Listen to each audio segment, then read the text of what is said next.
ನಟರಾಜ್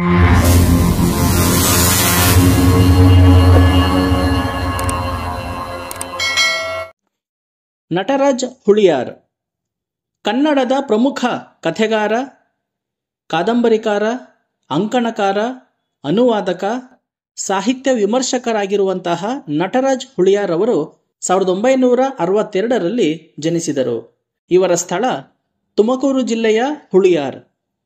ಇವರ ಕೃತಿಗಳು ಮತ್ತೊಬ್ಬ ಸರ್ವಾಧಿಕಾರಿ, ಮಾಯಾ ಕಿನ್ನರಿ, ಕಾಮನ ಹುಣ್ಣಿಮೆ, ರೂಪಕಗಳ ಸಾವು, ಗಾಳಿ ಬೆಳಕು, ಕನ್ನಡಿ, ಶೇಕ್ಸ್ಪಿಯರ್ ಮನೆಗೆ ಬಂದ, ಮುಂದಣ ಕಥನ, ಶಾಂತವೇರಿ ಗೋಪಾಲಗೌಡ ಇತ್ಯಾದಿ. ಪ್ರಶಸ್ತಿಗಳು ಇವರಿಗೆ ಕರ್ನಾಟಕ ಸಾಹಿತ್ಯ ಅಕಾಡೆಮಿ ಪ್ರಶಸ್ತಿ, ಶಿವರಾಮ ಕಾರಂತ ಪ್ರಶಸ್ತಿ, ದೆಹಲಿಯ ಕಥಾ ಪ್ರಶಸ್ತಿ, ಕೀರಂ ನಾಗರಾಜ ಸಂಸ್ಕೃತಿ ಪ್ರಶಸ್ತಿ, ಅಂಬೇಡ್ಕರ್ ಪ್ರಶಸ್ತಿ ಮುಂತಾದಂತಹ ಪ್ರಶಸ್ತಿ ಪುರಸ್ಕಾರಗಳು ಲಭಿಸಿವೆ.